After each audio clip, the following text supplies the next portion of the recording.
अस्सलामुअलैकुम। कैसे हैं सब? होप सो आप लोग बड़े मज़े में होंगे। ठीक है, कोरोना चल रहा है। अच्छा, लास्ट टाइम हम लोगों ने ग्रेविटेशनल फील्ड को देखा।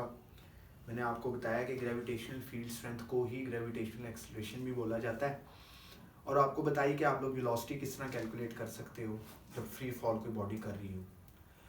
अच्छा, अब हम लोग देखेंगे, मुझे काफ़ी क्वेश्चंस भी आए थे लास्ट जो वीडियो थी उसके अंदर। वो क्वेश्चन पे इंशाल्लाह मेरे पास एक 20 मिनट की अलग वीडियो मेरे पास टाइम हुआ तो जनवरी के एंड पे, क्योंकि मेरा अपना भी एक टेस्ट है और दुआ करना कि वो क्लियर हो जाए। तो वो टेस्ट के एंड पे मैं एक वीडियो बनाऊंगा, क्योंकि आपको पता है कि उसके लिए बेटा इस वीडियोस के लिए मुझे 2 दिन वर्क करना पड़ा है। ठीक है, 2 दिन वर्क करना पड़ा है अपनी सारी रूटीन, क्योंकि ये बहुत ही एम्बिगुअस कॉन्सेप्ट्स हैं और आगे आते हैं डिटेल्ड में आपको आएंगे, फिर आप कहोगे कि हमने तो पढ़े ही नहीं थे।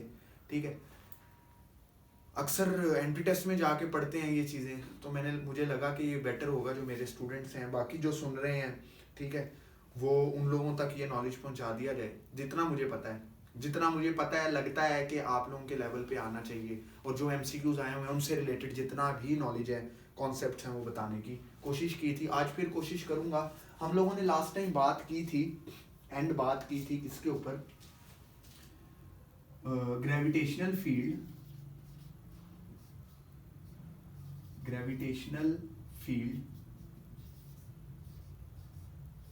स्ट्रेंथ। ठीक है बेटा, ये मेरे दोनों लेक्चर्स आ जाएंगे उसके ऊपर। पहला लेक्चर अपलोड हो रहा है, ठीक है, दूसरा भी इंशाल्लाह हो जाएगा।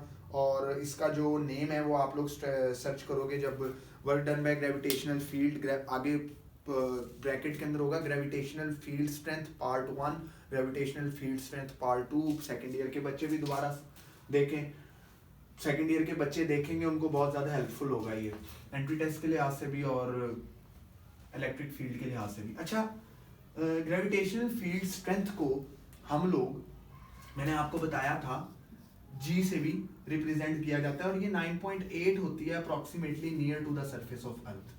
Near to surface of earth, ये वाला कॉन्सेप्ट आपकी बुक में लिखा हुआ है एब्सोल्यूट ग्रेविटेशनल पोटेंशियल एनर्जी के अंदर। अच्छा, अब क्यों होती है ये पोटेंशियल? वो कहता है कि potential energy equals to mgh। क्यों आपके पास एप्लीकेबल है near to the surface of earth? क्यों ये आपके पास जो अवे फ्रॉम द अर्थ हम मूव करें तो उसके ऊपर एप्लीकेबल नहीं है? ये सारी चीजें आज हम लोग इंशाल्लाह डिस्कस करेंगे।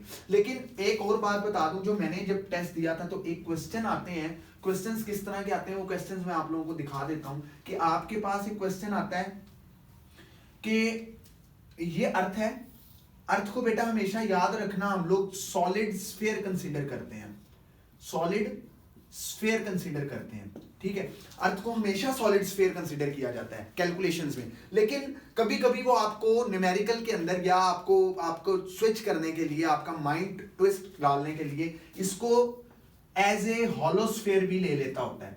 वो ये कह लेता है कि फर्ज कर लो, मान लो कि आपके पास ये अर्थ के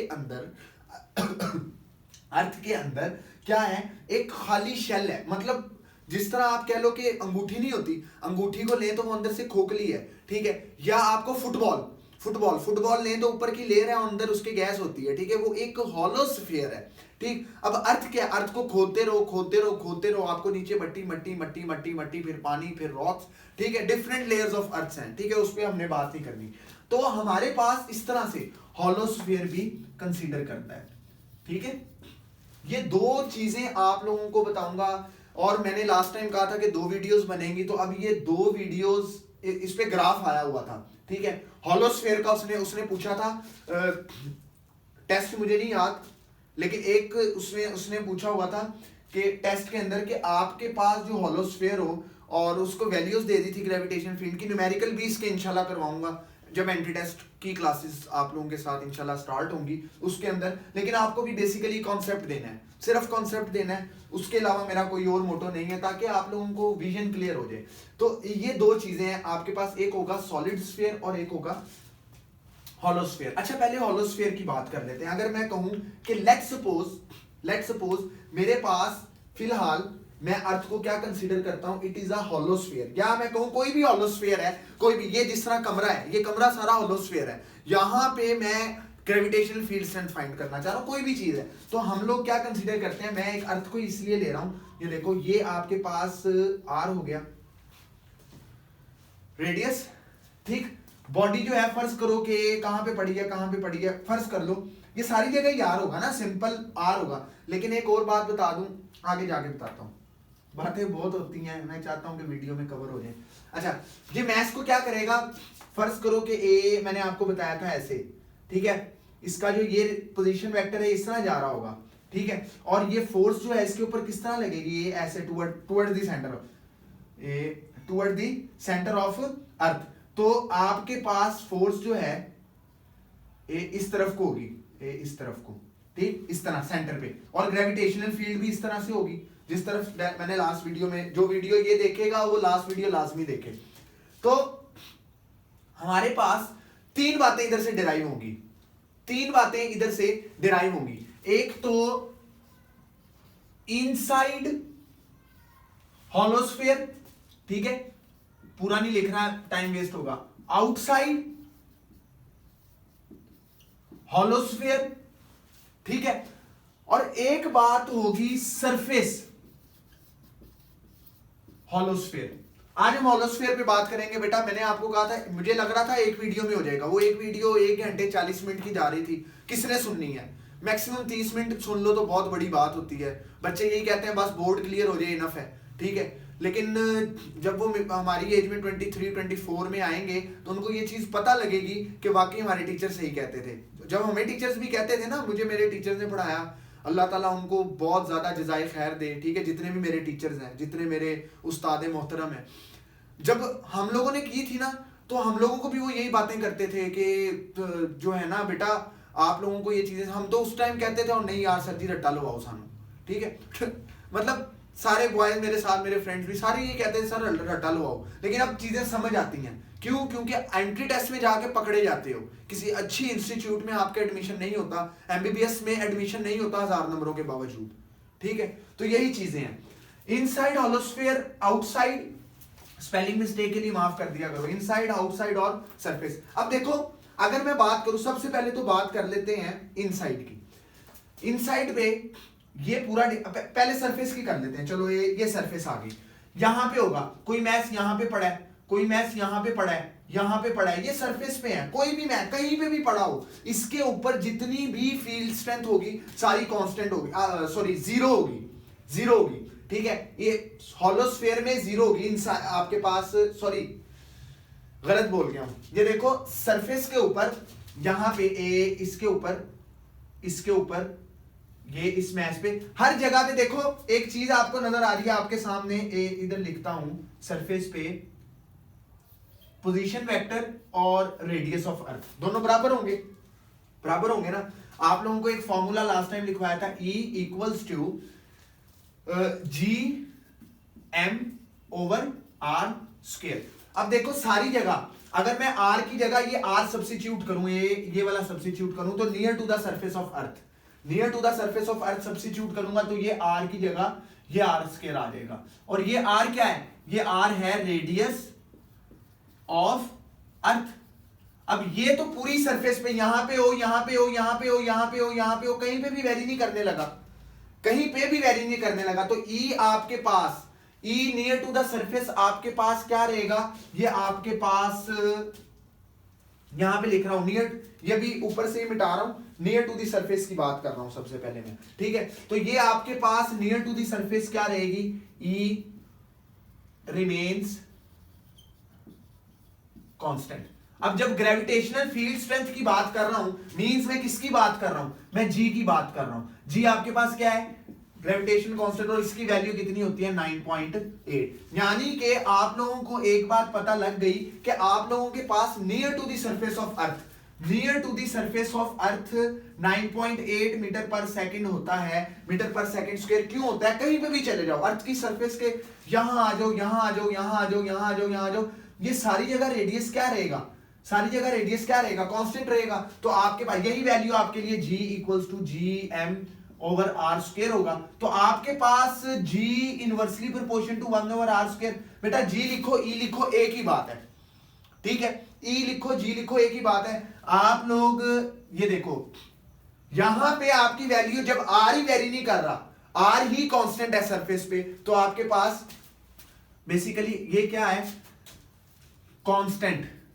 ठीक, at surface of earth, hollow sphere की बात कर रहा हूं, सरफेस ऑफ अर्थ अगर होलोस्फेयर मानूं तो आपके पास जो रेडियस है वो रेडियस ऑफ अर्थ होगा, और रेडियस ऑफ अर्थ कांस्टेंट होगा हर जगह, तो इस वजह से वैल्यू क्या रहेगी, 9.8 रहेगी, कांस्टेंट रहेगी, ठीक है। ये पहली बात हो गई। बेटा दोबारा कह रहा हूं, दरमियान में मुझसे गलत हो गया था, मैंने ये कहा था कि हमारे पास ये जितने भी मैसेज हैं यहां पे आर वैरी नहीं करेगा, जितना आर यहां है उतना यहां है, उतना यहां है, उतना यहां है, उतना यहां है, सारी जगह सेम ही है ना, सरफेस के ऊपर हर जगह पे सेम है, तो सारी जगह आपके पास सरफेस पे g आपको पता है कि G M over R square होता है, या E equals to G M, gravitational field strength कहे कोई या ग्रेविटेशनल एक्सेलरेशन कहे कोई। अब जब भी एमसीक्यूज आए कि gravitational field strength near to the surface of earth, यही एमसीक्यूज आया हुआ था कि ग्रेविटेशनल फील्ड स्ट्रेंथ अर्थ की सरफेस के करीब क्या होता है, वो हर जगह सेम होता है, ठीक है, ग्रेविटेशनल फील्ड स्ट्रेंथ या ग्रेविटेशनल एक्सेलरेशन, ठीक है। ये एक पॉइंट क्लियर हो गया। एक और पॉइंट क्लियर कर लेते हैं, अब देखते हैं इनसाइड पे, ठीक है। एक बात याद रखना इनसाइड की, अब मैं इनसाइड की बात कर रहा हूं, ठीक है, ये भी मिटा रहा हूं, ये भी मिटा रहा हूं, ठीक है। ये बेटा वीडियो पॉज करके नोट कर लेना। अच्छा, इनसाइड होलोस्फेयर, ठीक है, आपके पास बेटा अगर मैं बात करूं ना इनसाइड की, तो इनसाइड पे एवरीवेयर, यहां पे देखो ये होलोस्फेयर है, इस होलोस्फेयर में ये सेंटर है। अब चाहे इस होलोस्फेयर के अंदर आ गए ना, अगर अर्थ को वो कहता है if the earth is considered to be hollow sphere then gravitational field strength inside a hollow sphere will be. बेटा एग्जैक्टली वही कॉन्सेप्ट जो सेकंड ईयर वाले सुनेंगे, इसमें एक कॉन्सेप्ट अप्लाई होता है, गॉस लॉ ऑफ ग्रेविटेशन, ठीक है, जो कि आपकी लेवल से ऊपर का है, वो लेवल पे नहीं है। गॉस लॉ आप इलेक्ट्रोस्टैटिक्स में पढ़ते हो, सेकंड ईयर वालों इलेक्ट्रोस्टैटिक्स में पढ़ते हो, वही बिल्कुल कॉन्सेप्ट है इसके अंदर कि अगर आपको एक ग्रेविटेशनल फील्ड स्ट्रेंथ को फाइंड करना है एक होलोस्फेयर में, तो आपके पास E इनसाइड इक्वल्स टू 0 किसी भी पॉइंट पे, यहां, लेकिन ये किस कंडीशन के लिए है, होलोस्फेयर के लिए। अभी हम देखेंगे सॉलिड स्फीयर में ऐसा नहीं होगा, सॉलिड स्फीयर में आपको एक अलग चीज नजर आएगी। आप लोगों को एक और बात इधर बता दूं कि F equals to G M, last time ये वाली चीज निकल गई थी, इसको हम लोग एम ओवर आर स्क्वायर को हम लोग इनवर्स स्क्वायर लॉ भी बोलते हैं। ये बात तो पता है ना, ये तो इतना कर लोगे कि 2 मीटर स्क्वायर होगा तो फोर्स 4 गुना कम होगी, बढ़ेगी, क्या होगा, ठीक है, इधर से वैल्यू लगा के इनवर्स स्क्वायर लॉ हम लोग इसको बोलते हैं, ठीक है। तो हम लोगों के पास एक चीज हम लोगों को नजर आई थी, E और G, ठीक है, इनवर्सली प्रोपोर्शन था 1 over R G M over R, हाँ 1 ओवर आर स्क्वायर के और फोर्स भी क्या है हमारे पास 1 ओवर आर स्क्वायर के क्या है, इनवर्सली प्रोपोर्शन है। लेकिन अभी मैं आपको बताऊंगा, कल के वीडियो में ये चीज बताऊंगा कि आपके पास सरफेस ऑफ अर्थ के ऊपर जब हम अंदर आते हैं ना, तो ये चीज चेंज हो जाती है।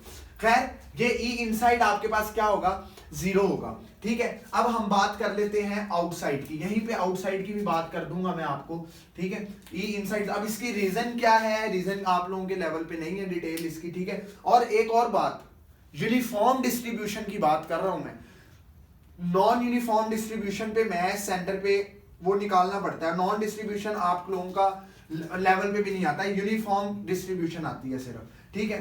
तो E इनसाइड 0 होगी, ये चीज याद रखनी है। अब क्यों 0 होगी, क्योंकि आपके पास बेटा जो कह लो कि अगर मैं होलोस्फेयर ले लूं, उस होलोस्फेयर को मैं कंसीडर करूं कि यहां पे या यहां पे, देखो आपके पास एक पूरी इक्वेशन बनती है, ठीक, वो उस कॉन्सेप्ट के अंदर जाना ही नहीं हमने, ठीक है, वो सिर्फ ये मुझे एमसीक्यूज मिला था, इसी एमसीक्यूज पे, हालांकि इसको प्रूव करने में मुझे तीसरी वीडियो बनानी पड़ जानी है, लिहाजा मैं नहीं बना रहा, सिर्फ आप लोग इसी चीज को याद रखो कि यही एमसीक्यूज मिला था मुझे, ठीक है। हॉलोस्फेयर के अंदर आपके पास अगर अर्थ को हॉलोस्फेयर माना जाए तो उसके अंदर ही ग्रेविटेशनल फील्ड क्या होगी, वो जीरो होगी। अब हम लोग बात करते हैं आउटसाइड की।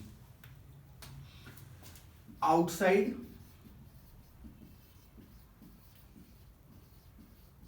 Gravitation, outside hollow sphere.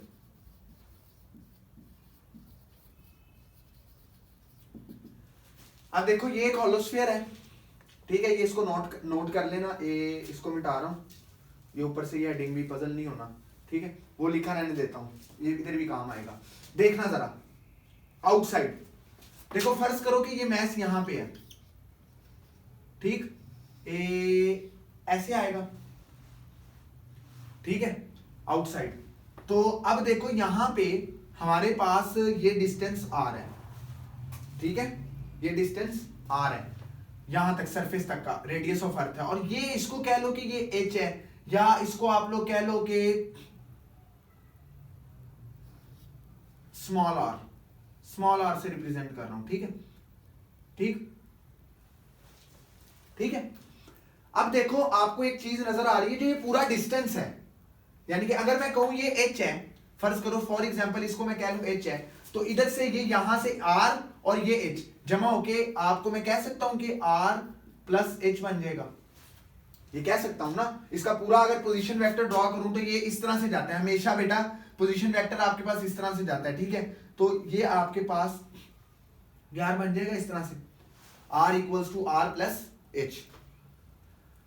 अब देखो ये सरफेस की बात होने लगी है, सरफेस से ऊपर जब जाना शुरू करते हैं हम लोग, तो तब क्या होता है, तब आपको पास ये वाला लॉ होल्ड करता है, इनवर्स स्क्वायर लॉ, ठीक है। सरफेस ये नहीं है कि अब आप लोग कहोगे जी हम लोग यहाँ छत पे जाएंगे तो इनवर्स स्क्वायर लॉ होल्ड करेगा, ऐसा नहीं है।